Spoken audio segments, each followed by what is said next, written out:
أعوذ بالله من الشيطان الرجيم. بسم الله الرحمن الرحيم.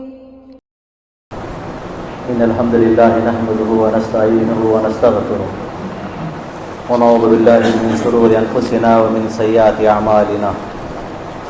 من يهده الله فلا مضل له ومن يضلله فلا هادي له. وأشهد أن لا إله إلا الله وأشهد أن محمدا عبده ورسوله أرسله بالحق بشيرا ونذيرا. أما بعد فإن خير الحديث كتاب الله وخير الهدي هدي محمد صلى الله عليه وسلم وشر الأمور محدثاتها وكل محدثة بدعة وكل بدعة ضلالة وكل ضلالة في النار. قال الله تبارك وتعالى في القرآن المجيد والفرقان الحميد. أعوذ بالله من الشيطان الرجيم. بسم الله الرحمن الرحيم. خاف القرآن المجيد بل عجبوا أن جاءهم منذر منهم وقال الكافرون هذا شيء عجيب. أإذا متنا وكنا ترابا ذلك رجع بعيد. قد علمنا ما تنقض الأرض منهم وعندنا كتاب حفيظ. بل كذبوا بالحق لما جاءهم فهم في أمر مريج. أفلم ينظروا إلى السماء فوقهم كيف بنيناها وضيناها وما لها من فروج. والأرض مددناها وألقينا فيها رواسي وأنبتنا فيها من كل زوج بهيج. تبصرة وذكرى لكل عبد منيب. قال الله تبارك وتعالى في موضع آخر: كنتم خير أمة أخرجت للناس تأمرون بالمعروف وتنهون عن المنكر وتؤمنون بالله. تمام قسم کی حمد و ثنا، کبریائی، بڑائی، بزرگی، تسبیح و تحلیل وصلی اللہ وحدہ لا شریک کے لائق و سزاوار ہے، جس نے لفظ کن کے ذریعے آسمان و زمین کو، اس کے اندر موجود بے شمار مخلوقات کو وجود بخشا، ساری ہی مخلوقات کے رہنے سہنے کھانے پینے کا بندوبست کیا. ان تمام مخلوقات میں سے اللہ رب العالمین نے ہمیں اشرف المخلوقات بنایا.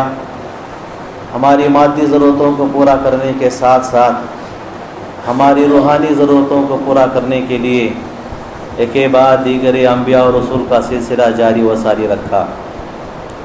ویسے ہم اللہ رب العالمین کا جتنا بھی شکر بجا لائیں کم ہے. بادہ لکھوں کا کروڑا ان گنت بے شمار درود و سلام کا نذرانہ پیش ہو تمام انبیاء کرام علیہ الصلاۃ والسلام پر، خصوصاً میرا اور آپ کے آقا تاجدار مدینہ رسول عربی احمد مجتبیٰ جناب محمد الرسول اللہ صلی اللہ علیہ وسلم کی ذات مقدسہ مطہرہ پر، جنہیں اللہ تبارک و تعالیٰ نے رہتی دنیا تک کے لیے نبی، رسول، پیغمبر، ہادی، رہنما، رہبر بنا کر مبعوث کیا، اور جو ذمہ داری اللہ رب العالمین نے آپ کے ذمہ کی تھی، آپ نے اس ذمہ داری کا کما حق ادا کیا، صلی اللہ علیہ وصحبہ اجمعین. معزز سامعین اکرام، مناسب معلوم ہوا کہ آج کے جمعہ کے خطبے میں کچھ باتیں آپ لوگوں کے سامنے امت محمدیہ کی کیا خصوصیات ہیں اور ان خصوصیات کو اللہ تعالیٰ نے اس امت کو کیوں دی ہیں، اس موضوع سے متعلق کچھ باتیں آپ لوگوں کے سامنے رکھوں گا، اس امید سے کہ اللہ تعالیٰ مجھ کہنے والے کو، آپ سننے والوں کو جو بھی باتیں کتاب و سنت کی کہی اور سنائی جاتی ہیں اس پر عمل کی توفیق عطا فرمائے. آمین یا رب العالمین. معزز سامعین کرام،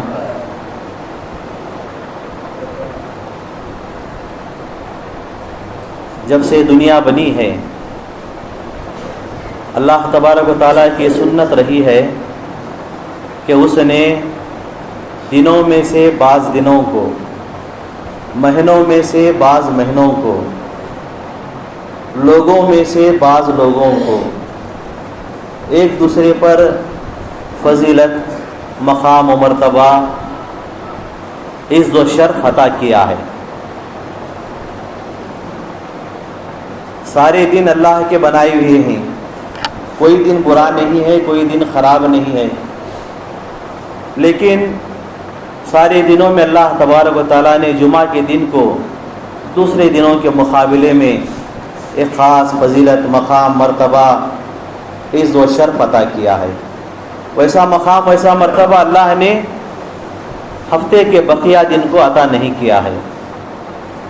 ایسے ہی اللہ نے سال کے 12 مہینے بنائے، سارے مہینے اللہ کے بنائے ہوئے ہیں، کوئی مہینہ خراب نہیں، کوئی مہینہ برا نہیں، لیکن اللہ تبارک و تعالیٰ نے ان میں سے 4 مہینوں کو چنا، ان کا مقام اور مرتبہ دوسرے مہینوں کے مقابلے بہت اونچا، بہت اعلیٰ رکھا۔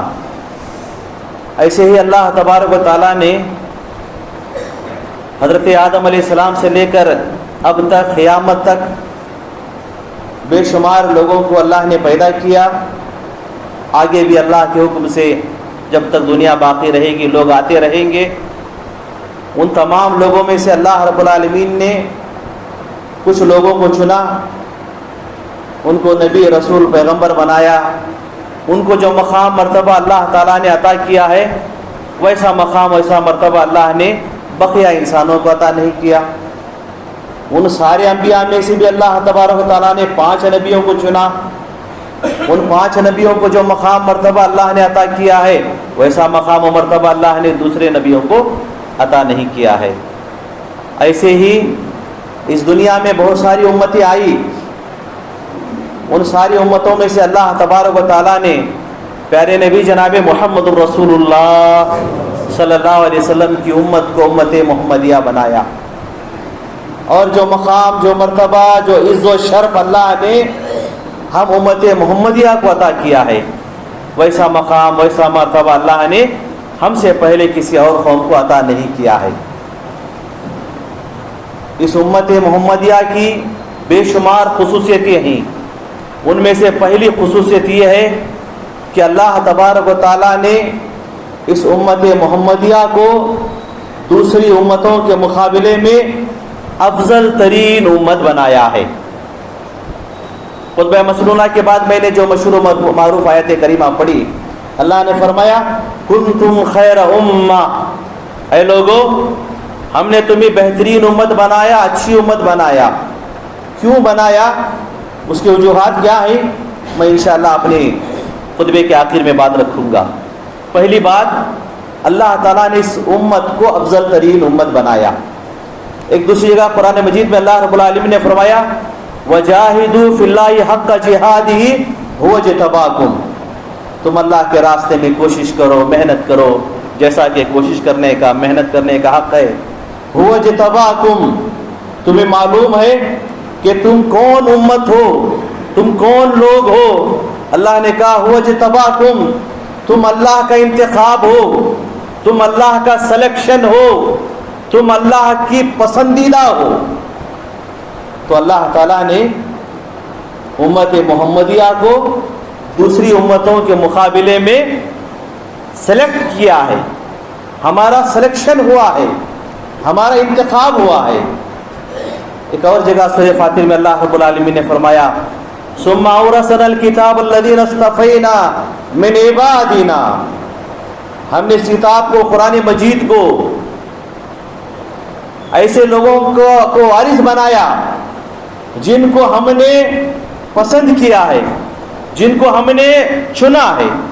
اہل علم نے لکھا ہے یہاں عبادنا سے مطلب امت محمدیہ ہے۔ تو تینوں آیتوں کا خلاصہ یہ ہوا کہ ہم امت محمدیہ حقیقت میں اللہ تبارک و تعالیٰ کا انتخاب ہے، اللہ تبارک و تعالیٰ کے چنندہ ہیں، اور اللہ تبارک و تعالیٰ نے ہمیں پسند کیا ہے، اور اللہ تبارک و تعالیٰ نے ہمیں پسند کرنے کے بعد دوسری بے شمار امتوں میں ایک خاص مقام، خاص مرتبہ، خاص فضیلت سے نوازا ہے۔ اور یہ بات یاد رکھتے چلیں، ایسا ہی انتخاب، ایسے ہی پسند اللہ تبارک تعالیٰ نے ہم سے پہلے بنو اسرائیل کے بارے میں بھی کیا تھا۔ اللہ نے فرمایا تھا وَأَنِّي فَضَّلْتُكُمْ عَلَى الْعَالَمِينَ، اے بنی اسرائیل میں نے جہاں تمہیں بے شمار فضیلتوں سے انعامات سے نوازا ہے، تمہارے لیے ایک انعام یہ ہے، ایک فضیلت یہ ہے کہ میں نے تم کو پوری دنیا پر فضیلت عطا کی ہے۔ لیکن کیا کہنا میرے بھائیوں اس قوم بنی اسرائیل کا، بنی اسرائیل نے اللہ کے دیے گئے اس مقام و مرتبے کا پاس و لحاظ نہیں کیا۔ اللہ تبارک و تعالیٰ نے جو عزت اور شرف ان کو دیا تھا انہوں نے اس کو نہیں سمجھا، اور اللہ تبارک تعالیٰ نے کچھ ذمہ داریاں ان کو دی تھی، انہوں نے ان ذمہ داریوں کو ادا کرنے میں کوتاہی کی، غفلت کی، لاپرواہی کی، اللہ کے احکامات کا انکار کیا، انبیاء کا قتل کیا، انبیاء کی تلائی ہوئی شریعتوں میں تحریف سے کام لیا۔ تو اللہ نے کہا ضربت علیہم الذلۃ والمسکنہ، ہم نے جو فضیلت اور جو مقام تم کو دیا تھا آج اس مقام و مرتبے کو ہم تم سے چھین لیتے ہیں اور تمہارے بارے میں اعلان کر دیتے ہیں کہ قیامت تک ہم تم کو ذلیل و رسوا کر دیں گے۔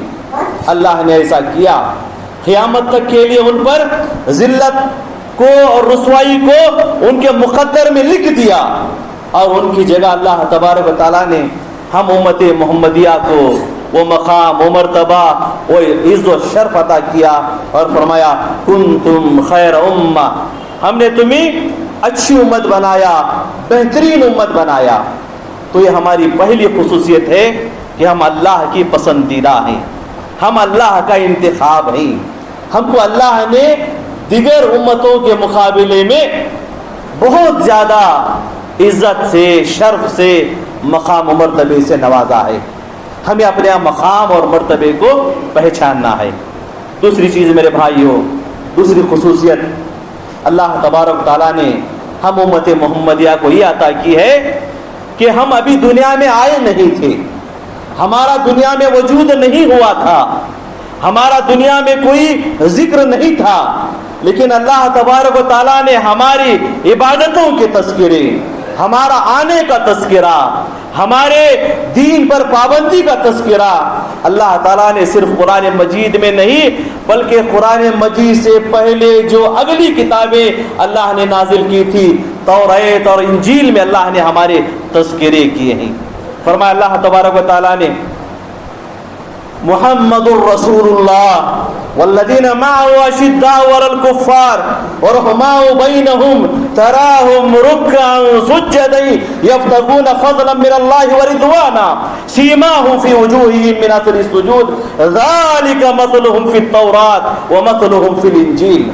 اللہ نے کہا محمد کے ساتھ جو ساتھی ہیں، محمد الرسول اللہ والذین معه اشداء علی الکفار، جو ان کے ساتھی ہیں، جو ان کے رفقا ہیں، وہ کیسے ہیں، ان کی صفات کیا ہیں؟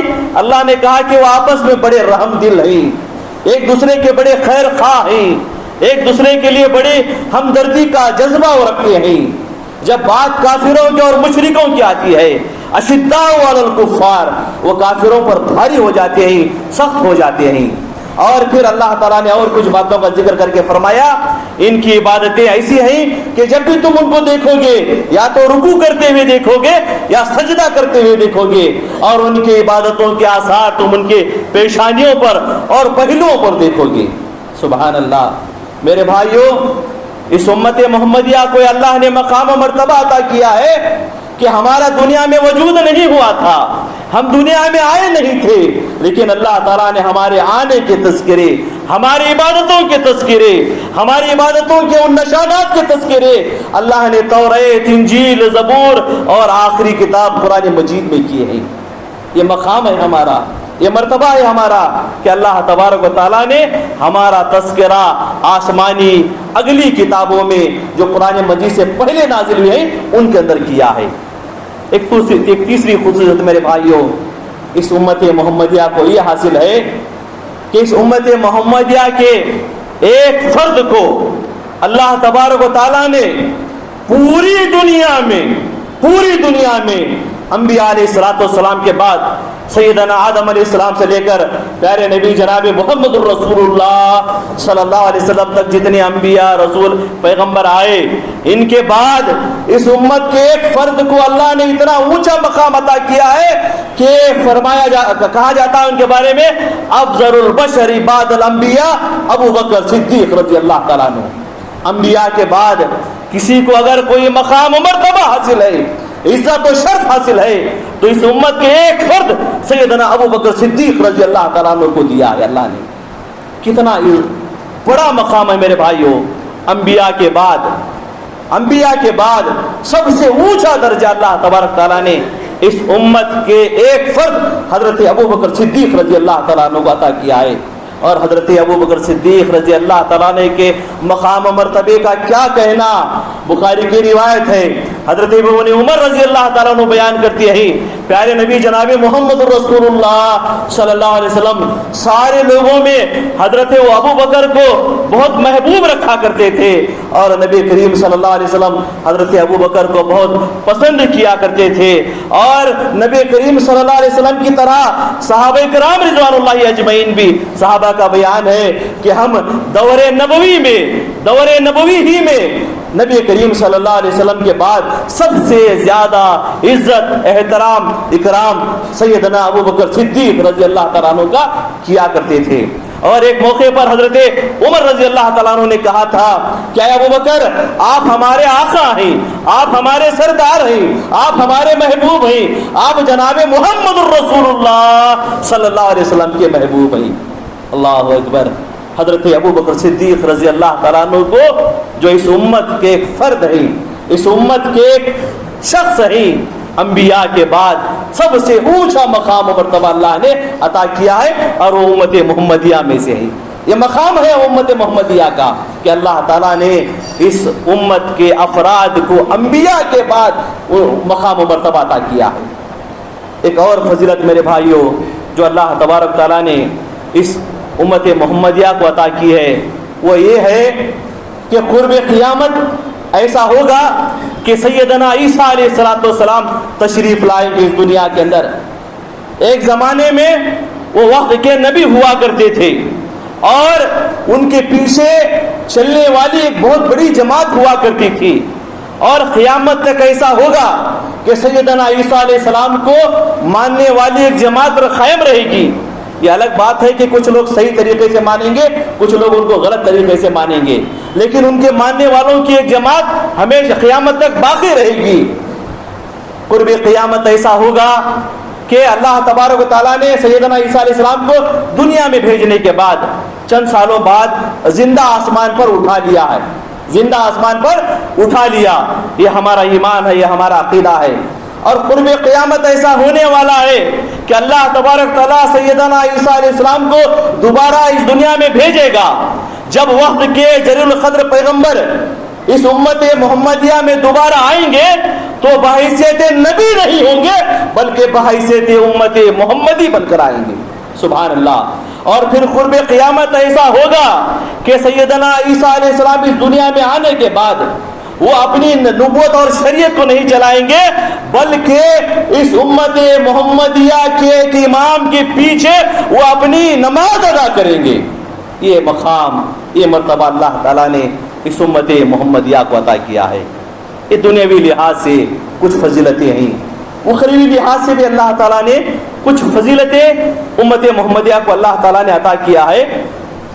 ایک فضیلت یہ ہے کہ جب میدان محشر بپا ہوگا، حضرت آدم علیہ السلام سے لے کر قیامت تک بے شمار لوگ وہاں جمع ہوں گے، ان کی تعداد سوائے اللہ کے کوئی نہیں جانتا۔ کروڑوں اربوں خربوں لوگ میدان محشر میں کھڑے رہیں گے۔ پیارے نبی جناب محمد الرسول اللہ صلی اللہ علیہ وسلم اپنی امت کو بآسانی پہچان لیں گے۔ حدیث کے مختلف کتابوں میں مختلف روایتیں ہیں۔ ایک مرتبہ نبی کریم صلی اللہ علیہ وسلم نے فرمایا، قیامت کے دن میں اپنی امت کو بآسانی پہچان لوں گا۔ صحابہ کرام نے کہا، اللہ کے نبی صلی اللہ علیہ وسلم وہاں اتنی بڑی تعداد ہوگی، آپ اپنے امتیوں کو کیسے پہچانیں گے؟ تو آپ صلی اللہ علیہ وسلم نے فرمایا، غرم محجلین من آثار الوضوء، آپ نے فرمایا کہ میں ان بے شمار لوگوں میں سے اپنی امت کو بآسانی پہچان لوں گا، اس طریقے سے کہ ان کے اعضائے وضو، ان کے ہاتھ، ان کے چہرے، ان کے پیر چمک رہے ہوں گے، اور میں بآسانی ان کو پہچان کر اپنے حوض کوثر پر ان کو بلا لوں گا۔ یہ شان اللہ تبارک تعالیٰ نے صرف ہم امت محمدیہ کو عطا کی ہے۔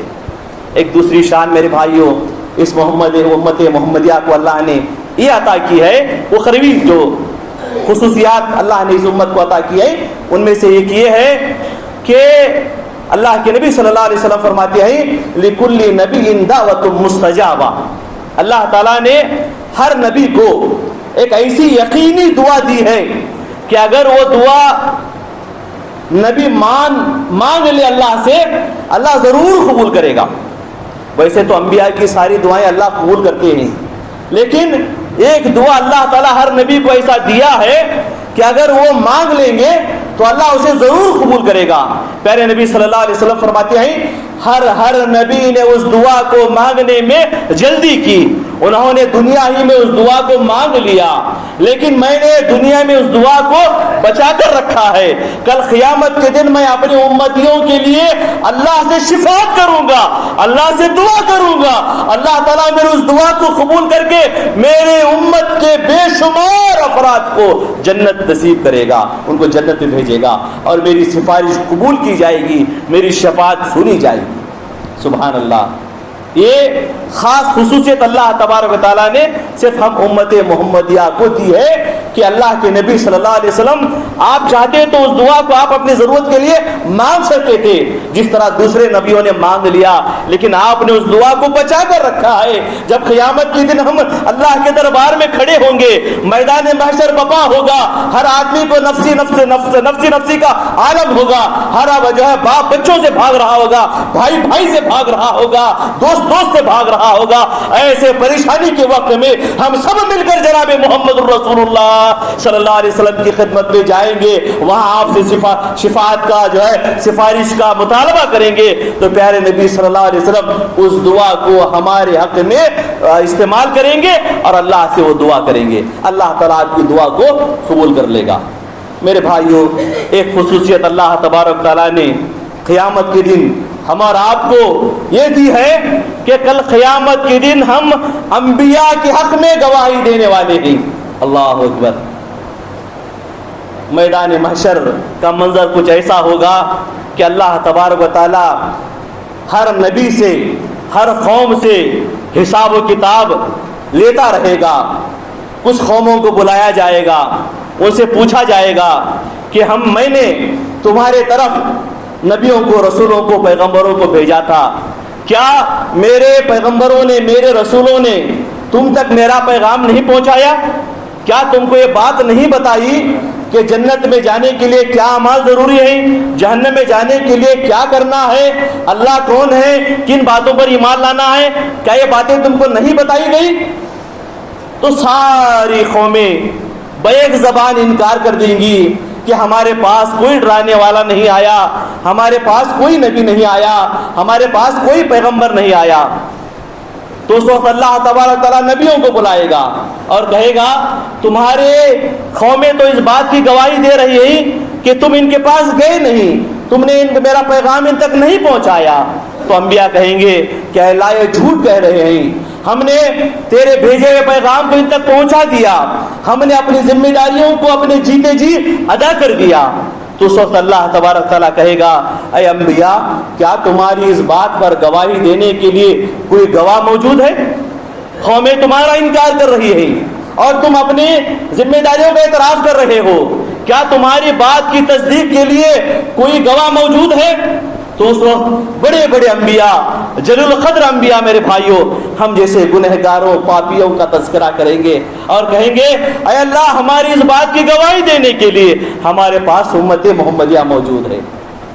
اللہ تبارک تعالیٰ ہم امت محمدیہ کو بلائے گا، ہم جائیں گے اللہ کے دربار میں، اللہ ہم سے سوال کرے گا کہ اے امت محمدیہ، انبیاء کی قومیں تو انکار کر رہے ہیں کہ ان کے پاس کوئی ڈرانے والا نہیں آیا، انبیاء اس بات کی گواہی دے رہے ہیں کہ ہم نے اپنی ذمہ داری ادا کر دی، کیا تم انبیاء کی بات پر گواہی دے سکتے ہو، شہادت دے سکتے ہو؟ تو ہم امت محمدیہ پڑھ کر کہیں گے کہ اللہ جو بھی انبیاء کہہ رہے ہیں، انبیاء اپنی بات میں سچے ہیں، انبیاء نے اپنی ذمہ داری ادا کی ہے، انبیاء نے اپنا مشن پورا کیا ہے، تو اللہ تعالیٰ ہم سے سوال کرے گا جب یہ انبیاء موجود تھے تم تو دنیا میں نہیں تھے، جب میں نے ان کو بھیجا تھا اس وقت تم تو موجود نہیں تھے، تم پھر کس بات کی گواہی دے رہے ہو، کیسے گواہی دے رہے ہو؟ تو اس وقت امت محمدیہ ہم اور آپ جواب دیں گے کہ اللہ تو نے ہمارے درمیان جناب محمد الرسول اللہ صلی اللہ علیہ وسلم کو بھیجا، ہم نبی کریم صلی اللہ علیہ وسلم پر ایمان لائے اور تیری بھیجی گئی کتاب قرآن مجید پر ایمان لائے، ہمیں تیرے ذریعے بتایا گیا کہ نبی کریم صلی اللہ علیہ وسلم سے پہلے بھی انبیاء آ چکے ہیں، انہوں نے اپنی ذمہ داری ادا کی ہے، ہم نبی کریم صلی اللہ علیہ وسلم پر ایمان لا کر آپ کی بات کی تصدیق کر تیری بھیجی گئی کتاب کو پڑھ کر اس بات کی گواہی دے رہے ہیں کہ یہ انبیاء اپنی بات میں سچے ہیں۔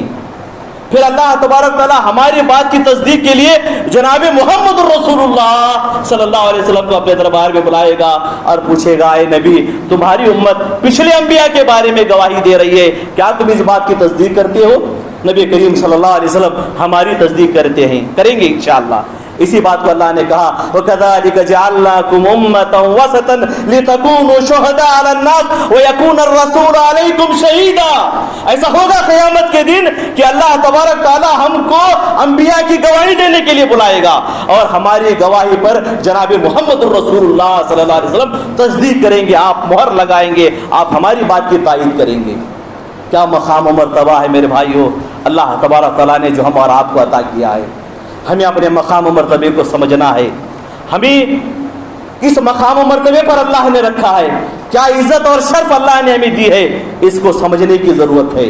اور آپ کو معلوم ہے یہ مقام مرتبہ، یہ عزت و شرف ہمیں یوں ہی نہیں دیا گیا ہے، یہ ایسے ہی نہیں دیا گیا ہے، اس کے کچھ تقاضے ہیں، اس کے کچھ ذمہ داریاں ہیں۔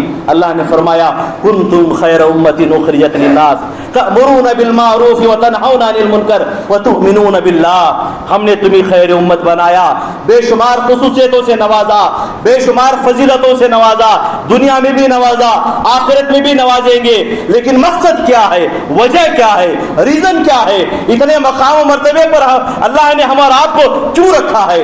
اللہ تعالیٰ نے اس ذمہ داری کو بتا دیا، فرمایا اس لیے کہ تم دعوت و تبلیغ کا کام کرو گے، تم لوگوں کو نار جہنم سے بچانے کی کوشش کرو گے، تم بھٹکتی انسانیت کو راہ راست پر لانے کی کوشش کرو گے، تم دنیا میں موجود فساد اور بگاڑ کو روکنے کی کوشش کرو گے، تم لوگوں کو ہزاروں معبودوں کی پرستش سے چھٹکارا دلا کر ایک اللہ وحدہ لا شریک کے آگے ان کا ماتھا ٹکاؤ گے، تم لوگوں کو کفر و شرک کے دلدل سے نکالو گے، تم لوگوں کو برائیوں اور بے حیائیوں سے روکو گے، اس لیے ہم نے تمہیں خیر امت بنایا ہے، اس لیے تمہیں اللہ نے کہا کہ اس لیے ہم نے تمہیں خیر امت بنایا ہے۔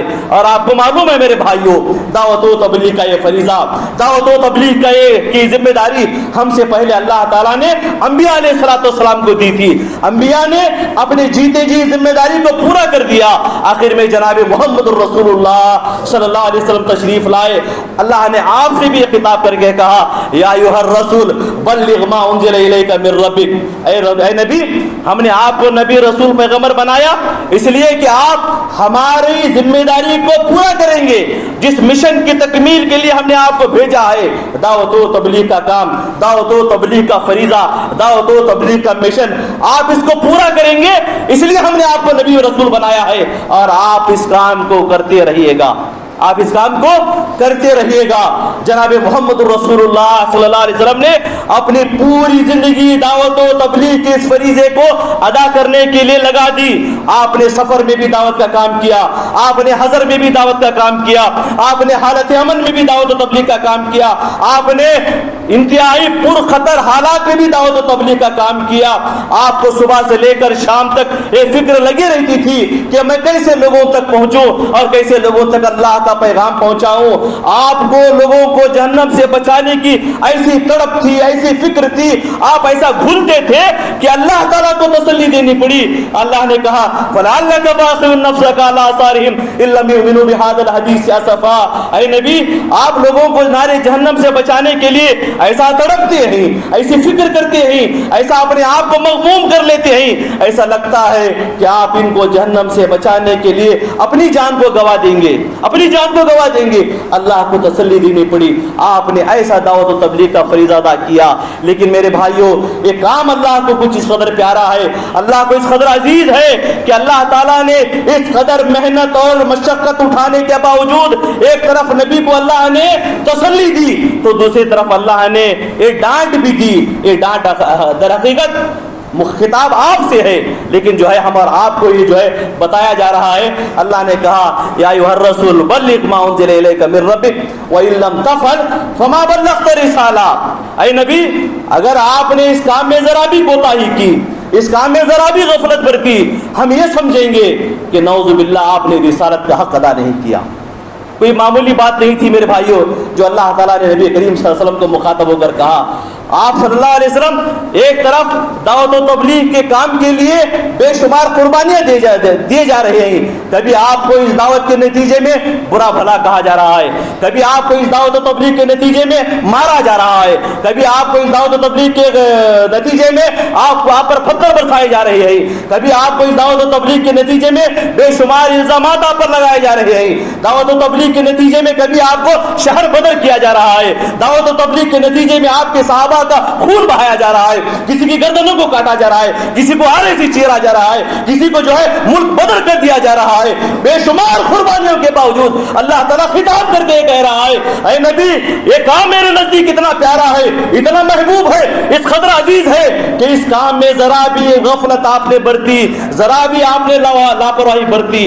ہمارا ایمان ہے میرے بھائیوں کہ پیارے نبی صلی اللہ علیہ وسلم نے دعوت و تبلیغ کے میدان میں کبھی کوتاہی نہیں کی, کبھی کوئی غفلت نہیں برتی. اس کے باوجود اللہ تعالیٰ ہمارا آپ کو تنبیہ کر رہا ہے کہ کسی بھی زمانے میں, کسی بھی مرحلے میں, کسی بھی وقت دعوت و تبلیغ کا ایک کام ٹھپ نہیں پڑنا چاہیے, اس کو رکنا نہیں چاہیے. اس میں غفلت اللہ کو ہرگز پسند نہیں ہے.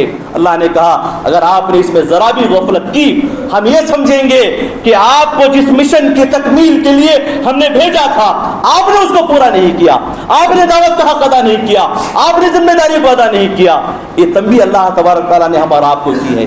آپ کو معلوم ہے دعوت و تبلیغ کا کام میرے بھائیوں اس قدر اہم کام ہے, اس قدر ضروری کام ہے کہ جب حجۃ الوداع کا موقع آیا تو آپ صلی اللہ علیہ وسلم نے سارے صحابہ کرام سے بیک زبان ہو کر اس بات کی گواہی لی الا هل بلغت, الا هل بلغت. اے صحابہ, کیا اللہ تعالیٰ نے جس دین کو پہنچانے کے لیے مجھے دنیا میں بھیجا تھا, کیا میں نے وہ تم تک نہیں پہنچایا, کیا میں نے اس ذمہ داری کو پورا نہیں کیا؟ سارے صحابہ کرام نے بیک زبان ہو کر کہا قد بلغت وادیت ونصحت. اے نبی, جس کام کی تکمیل کے لیے اللہ نے آپ کو بھیجا تھا آپ نے جیتے جی اس کو پورا کر دیا, آپ نے اپنا حق ادا کر دیا. اس کے بعد آپ نے آسمان کی طرف شہادت کی انگلی اٹھائی, 3 مرتبہ آپ نے جملے کو دہرایا اللہم اشہد, اللہم اشہد, اللہم اشہد. اے اللہ تو گواہ رہنا, تو گواہ رہنا, تو گواہ رہنا. تیرے بندے اس بات کی گواہی دے رہے ہیں کہ میں نے اپنی ذمہ داری کو پورا کر دیا ہے, میں نے تیرے دیے گئے کام کو مکمل کر دیا ہے. اس کے بعد آپ نے صحابہ کرام کی طرف متوجہ ہو کر خطاب کیا فلیبلغ الشاہد الغائب.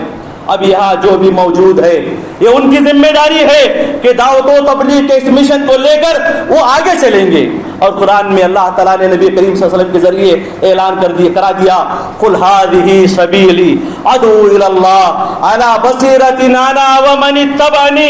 اے نبی, آپ لوگوں کے درمیان اس بات کا اعلان کر دیجئے گا دعوت و تبلیغ کا راستہ یہ در حقیقت جناب محمد الرسول اللہ صلی اللہ علیہ وسلم کا راستہ ہے, اور اس راستے پر وہ بھی چلیں گے, اس راستے پر وہ بھی چلیں گے. انا ومن اتبعنی, انا ومن اتبعنی. آپ نے کہا اس راستے پر میرے جتنے بھی فالوورز رہیں گے, میرے جتنے بھی متبعین رہیں گے, میرے جتنے بھی پیروکار رہیں گے وہ بھی دعوت و تبلیغ کے اس مشن سے جڑیں گے, دعوت و تبلیغ کے اس فریضے کو ادا کریں گے, دعوت و تبلیغ کے اس کام کے لیے جد و جہد کریں گے, دعوت و تبلیغ کے اس کام کو عام کرنے کے لیے محنت کریں گے, کوشش کریں گے. میرے بھائیوں, دعوت و تبلیغ کی عظیم ذمہ داری اللہ کے نبی صلی اللہ علیہ وسلم نے دنیا سے جاتے سمے ہمارے کمزور کاندھوں پر ڈال دیا ہے, ہمارے کمزور کاندھوں پر ڈال دیا ہے. اب قیامت تک کوئی نبی آنے والا نہیں ہے, اب قیامت تک کوئی دوسری آسمانی کتاب آنے والی نہیں ہے. ہم جس ماحول اور جس معاشرے میں جی رہے ہیں، ہمارے ارد گرد ہزاروں لوگ ایسے ہیں جو شرک میں مبتلا ہیں، کفر میں مبتلا ہیں، بدعت و خرافات میں مبتلا ہیں، بے شمار برائیوں میں مبتلا ہیں. اللہ تبارک و تعالیٰ نے ہمارا مقصد وجود اسی کام کے لیے کیا ہے. اللہ نے کہا کنتم خیر امت اخرجت للناس، ہم نے تمہیں دوسروں کے لیے پیدا کیا ہے. تمہارا مقصد وجود دعوت و تبلیغ ہے. تمہارا دنیا میں آنے کا مقصد اللہ کے کلمے کی سربلندی ہے. اس دنیا کو سجانے کا مقصد اللہ رب العالمین کے گن گانا ہے.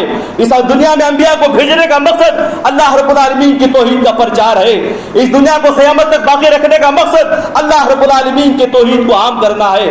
اور اسی توحید کے مشن کو عام کرنے کے لیے اللہ تعالیٰ نے ہمارا اور آپ کا شمار خیر امت میں کیا ہے. اب خیر امت کی جو خصوصیتیں ہمارا آپ کو دی گئی ہے، جن فضیلتوں سے ہمارا آپ کو نوازا گیا ہے، یہ گھر میں بیٹھے رہنے کے لیے نہیں ہے، بلکہ اس کام کو پورا کرنے کے لیے اللہ تعالیٰ نے ہمیں یہ فضیلت عطا کی ہے. اگر یہ کام ہم نہیں کریں گے، دعوت و تبلیغ کے کام سے ہم جی چرائیں گے، اسے دور بھاگیں گے، بہانے بنائیں گے، ہیلے تلاش کریں گے، اور جو ہے یہ سوچ کر رہ جائیں گے کہ ہم نے چند وقت کی نمازیں پڑھ لی، چند وقت کی عبادتیں کر لی، اب کامیاب ہو جائیں گے. ایسا ہرگز ہونے والا نہیں میرے بھائیوں، ایسا ہرگز ہونے والا نہیں ہے. اگر ہم اس سوچ میں رہ رہے ہیں تو یہ غلط سوچ ہے جس پر ہم زندگی گزار رہے ہیں. کامیاب ہونے کے لیے 4 شرطیں ضروری ہیں. سورہ عصر کو بارہا پڑھا جاتا ہے، اس کی ترجمہ، اس کی تفسیر آپ کے سامنے کی جاتی ہے. اللہ نے دنیا اور آخرت کی کامیابی کے لیے 4 بنیادی شرائط رکھی ہیں. اللہ نے کہا الا الذین آمنوا، اگر چاہتے ہو کہ دنیا میں کامیابی ملے، آخرت میں کامیابی ملے، تو کیا کرنا ہے؟ اللہ پر ایمان لانا ہے. اللہ پر ایمان لانے میں نبیوں پر ایمان لانا، رسولوں پر ایمان لانا، جنت و جنت پر ایمان لانا، تقدیر کے اچھے برے ہونے پر ایمان لانا، یہ سب شامل ہے. پہلا کام الا الذین آمنوا، ایمان لانا ہے. دوسرا کام کیا کرنا ہے؟ وعملوا الصالحات، دین پر عمل بھی کرنا ہے، دین پسندی بننا ہے، دین کے تقاضوں پر کھرا اترنا ہے، دین والے بھی بننا ہے. تیسرا کام فرمایا وتواصوا بالحق، حق کی تلقین کرنا ہے. دعوت و تبلیغ کے اس مشن کو عام کرنا ہے، دعوت و تبلیغ کے اس کام کو پورا کرنا ہے. اور پھر اس راہ میں جو تکلیفیں، جو محنت، جو بھی پریشانی آتی ہیں، اس پر صبر بھی کرنا ہے. وتواصوا بالحق وتواصوا بالصبر، اس راہ میں جو بھی محنتیں ہوتی ہیں، محنت ہوگی، وقت لگانا پڑے گا، پیسہ لگانا پڑے گا، کچھ اپنی انا کی قربانی دینی پڑے گی، کچھ جذبات کی قربانی دینی پڑے گی، کچھ خواہشات کی قربانی دینی پڑے گی. دعوت کا کام کریں گے، اس راہ میں ضرور آزمائے بھی جائیں گے. اس ساری چیزوں کے لیے تیار ہونا ہوگا، تب جا کر ہم دنیا اور آخرت میں کامیاب ہو سکتے ہیں. ورنہ مکمل کامیابی کی کوئی گارنٹی نہیں ہے، کوئی گارنٹی نہیں ہے. اسی طرح میرے بھائیوں، دعوت و تبلیغ کے کام کو پورا کرنے کے لیے اللہ تبارک و تعالیٰ نے ہم کو دنیا میں بھیجا ہے. اور یہ کام کر کے ہی ہم دنیا اور آخرت کی رحمتوں کے مستحق ہو سکتے ہیں. اللہ تعالیٰ نے اس کام کرنے کی بے شمار برکتیں جو ہے بیان کی ہیں. اور جو لوگ بھی اس کام سے جی چراتے ہیں، اس کام سے دور بھاگتے ہیں، ایسے لوگوں کے بارے میں پیارے نبی صلی اللہ علیہ وسلم نے وعیدیں بھی سنائی ہیں. فرمایا نبی کریم صلی اللہ علیہ وسلم نے، ترمذی کی روایت ہے، والذی نفسی بیدی لتأمرن بالمعروف ولتنہن عن المنکر او لیسلطن اللہ علیکم شرارکم ثم یدعو خیارکم فلا یستجاب لکم. لوگوں قسم ہے اس ذات کی جس کے ہاتھ میں میری جان ہے، تم ضرور دعوت و تبلیغ کا کام کرتے رہو، دعوت و تبلیغ کا کام کرتے رہو. اگر تم نے اس میں غفلت کی، اس میں سستی کی، اس میں لاپرواہی کی، اس میں ہیلے بہانے بنائے، اس میں دنیا کے جو ہے حالات کا صرف جو ہے بہانہ بناتے رہے، تو ہوگا کیا؟ اللہ کے نبی صلی اللہ علیہ وسلم نے فرمایا او لیسلط اللہ علیکم شرارکم، اللہ تعالیٰ تم پر ظالم جابر لوگوں کو مسلط کرے گا. وہ تمہارے جان و مال کے ساتھ کھلواڑ کریں گے، وہ تمہاری عزت و آبرو کے ساتھ کھلواڑ کریں گے، وہ تمہارے تہذیب اور کلچر کے ساتھ کھلواڑ کریں گے، وہ تمہارے مساجد و مدارس کے ساتھ کھلواڑ کریں گے، وہ تمہارے اذان اور برقعے سے ساتھ کھلواڑ کریں گے. یہ سب ہوگا. اور جو ہے کیا ہوگا پھر؟ ان سارے مظالم سے بچنے کے لیے ثم یدعو خیارکم، تم میں کے نیک لوگ دعائیں کریں گے. آج میرے بھائیوں، امت مسلمہ جن حالات سے دوچار ہے، یہ ذلتیں، یہ بدنامیاں، یہ رسوائیاں، آئے دن یہ نت نئے الزامات، نت نئے مسائل جو ہم فیس کر رہے ہیں، آئے دن نئے نئے معاملے ہمارے سامنے کھڑے ہو رہے ہیں، یہ سب اللہ کا عذاب ہے۔ اللہ کے نبی صلی اللہ علیہ وسلم نے پیشن گوئی کر دی تھی کہ جب جس وقت دعوت و تبلیغ کے اس مشن سے لوگ منہ موڑیں گے، اس میں کوتاہی برتیں گے، اللہ کے عذابات آئیں گے۔ ایک اور ترمذی کی روایت میں آپ صلی اللہ علیہ وسلم نے فرمایا تھا، اگر لوگ برائی کو دیکھ کر برائی سے روکنا چھوڑ دیں گے، بھلائی کا کام کرنا چھوڑ دیں گے، تو اللہ تعالیٰ اس امت کو عمومی عذاب میں مبتلا کر دے گا۔ ایک عام عذاب آئے گا جس کی لپیٹ میں سب بہہ جائیں گے، اس عذاب کا سب شکار ہو جائیں گے۔ میرے بھائیوں، کتنے مسائل کا ہم سامنا کر رہے ہیں۔ ایک طرف سے اغیار کے مسائل، دوسری طرف ہمارے درمیان بے شمار خلفشار ہے، انتشار ہے۔ ایک طرف ہمارے درمیان نفرتی عداوتیں ہیں، لڑائی جھگڑا ہے، آپس میں ہماری صفیں اتحاد سے خالی ہے، اور ہمارے صفوں کے درمیان کتنے دین بیزار لوگ موجود ہیں، اور کتنے ایسے لوگ موجود ہیں جو صرف نام کے مسلمان رہ گئے ہیں، اور کتنے ایسے لڑکے اور لڑکیاں ہیں جو فکری طور پر مغربی فکر کے دل دادا ہیں، یا پھر غیر اسلامی تہذیب اور کلچر کو وہ اپناتے ہیں، پسند کرتے ہیں، اور کتنے ہی لڑکے لڑکیاں بلا مبالغہ میں کہہ رہا ہوں کہ آئے دن مرتد ہوتے جا رہی ہے، اسلام دین کو چھوڑ رہے ہیں۔ یہ حالات میرے بھائیوں ہمارے اوپر کیوں آئے؟ آج یہ عذابات ہم پر کیوں منڈلا رہے ہیں؟ ہم نے دعوت و تبلیغ کے مشن سے غفلت برت لی، اور آج ہمارا نوجوان ہر نئی فکر سے متاثر ہوتا جا رہا ہے۔ کیوں؟ اس کا ذہن، اس کا کام اور اس کا مقصد سے خالی ہے۔ ہم سمجھتے ہیں کہ چند وقت کی نمازیں ہم نے پڑھ لی، چند وقت کے روزے ہم نے ادا کر لیے تو دین کا حق ادا ہو گیا۔ نہیں میرے بھائیوں، اس دین کو پہنچانے کے لیے ہمارے اسلاف نے بے شمار قربانیاں دی ہیں، بے شمار محنتیں کی ہیں، بے شمار تکالیف کا سامنا کیا ہے۔ آج یہ بنا بنایا اچھا ماحول ہم کو جو ملا ہے، یہ ہمارے اسلاف کی قربانیوں کا نتیجہ ہے۔ اللہ تعالیٰ ہم کو جو موقع دیا ہے خیر امت ہونے کا، اس لیے نہیں کہ ہم بھی خاموشی سے بیٹھ جائیں، خیر امت کہلانا چاہتے ہیں، اللہ اور اس کے رسول کی نگاہ میں عزت کی زندگی جینا چاہتے ہیں، دنیا اور آخرت میں کامیابی چاہتے ہیں، تو پھر ہمیں دعوت و تبلیغ کے اس فریضے سے اپنا رشتہ مضبوط کرنا ہوگا۔ جہاں ہم خود دیندار بن رہے ہیں، دیندار بننے کے ساتھ ساتھ دوسروں کو بھی دیندار بنانا ہوگا۔ جہاں ہم اسلام پسند بن رہے ہیں، لوگوں کو اسلام پسند بنانا ہوگا۔ جہاں ہم کفر و شرک سے بچ رہے ہیں، لوگوں کو کفر و شرک سے بچنے کی دعوت دینی ہوگی۔ جہاں ہم توحید کے سایہ عاطفت میں زندگی گزار رہے ہیں، ہزاروں لوگ اس توحید سے محروم ہیں، ان تک اللہ کے اس پیغام کو پہنچانا ہوگا۔ اسی مشن کی تکمیل کے لیے اللہ نے ہمیں بھیجا ہے، اور جب تک ہم یہ کام کرتے رہیں گے اللہ تعالیٰ کی خیر و برکت کے فیصلے ہمارے ساتھ ہوں گے، ورنہ پھر اللہ کے جو عذابات ہیں ہم اس کا شکار ہو جائیں گے۔ اور ان عذابات سے بچنے کے لیے ہم میں کے نیک لوگ دعائیں کریں گے۔ ثم يدعو خياركم، فرمایا نبی کریم صلی اللہ علیہ وسلم نے، میں اپنی بات ختم کر رہا ہوں، ثم يدعو خياركم، نیک لوگ دعائیں کریں گے، اللہ ان کی دعاؤں کو بھی قبول نہیں کرے گا۔ آج امت مسلمہ جن مسائل کا سے دو چار ہے، اس کے ہزاروں اسباب ہو سکتے ہیں۔ اس کا ایک بنیادی سبب یہ ہے ذلتوں، رسوائیوں، بدنامیوں کا، کہ ہم نے دعوت و تبلیغ کے کام سے غفلت برتی ہے، لاپرواہی برتی ہے، جس کی وجہ سے آج ہم اندرونی طور پر بھی اور باہر سے بھی مختلف قسم کے عذابات میں کی لپیٹ میں آ چکے ہیں۔ اگر ہم چاہتے ہیں کہ ان عذابات سے باہر نکلے، اللہ تعالیٰ کے حفظ و امان میں آ جائیں، تو اللہ نے نبی کریم صلی اللہ علیہ وسلم سے کہا تھا واللہ یعصمک من الناس، اے نبی آپ دعوت و تبلیغ کا کام کرتے رہیے گا، دعوت و تبلیغ کا کام کرتے رہیے گا۔ مسائل وہاں پیدا ہوتے ہیں جہاں دعوت و تبلیغ کا کام نہیں ہوتا، اور جہاں دعوت و تبلیغ کا کام ہوتا ہے اللہ نے وعدہ کیا ہے واللہ یعصمک من الناس، اے نبی ہمارا یہ وعدہ ہے لوگوں کی شرارتوں سے، لوگوں کے ظلم و ستم سے ہم تمہاری حفاظت کریں گے۔ اللہ کے وعدے پر ہمیں یقین ہونا چاہیے، بھروسہ ہونا چاہیے۔ ہم مومن ہیں، مسلمان ہیں، یہ اللہ کی بہت بڑی توفیق ہے جو اللہ تعالیٰ نے ہم کو دی ہے۔ ہم اپنی ذمہ داری کو سمجھیں، اپنے مقام و مرتبے کو سمجھیں، خود دیندار ہونے کے ساتھ ساتھ اللہ کے اس پیغام کو، اللہ کے اس دین کو عورت تک بھی پہنچانے کی کوشش کرے۔ دعا ہے رب العالمین سے کہ العالمین جو بھی باتیں ہم نے کتاب و سنت کی کہی ہیں، سنائی ہیں، اس کو یاد رکھنے، اس پر عمل کرنے کی توفیق عطا فرما۔ اللہ ہمیں سے جو بھی پریشان حال ہیں اللہ ان کی پریشانیوں کو دور فرما، اللہ ہمیں سے جو مجبور ہیں ان کی مجبوریوں کو دور فرما، اللہ جو ہم میں سے مقروض ہیں ان کی ادائیگی قرض کا انتظام فرما.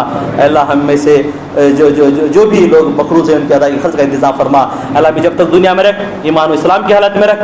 اللہ ہماری جب بھی خاتمہ ہو خاتمہ بالخیر ہو. آمین آمین ثم آمین. وآخر دعوانا الحمد للہ رب العالمین.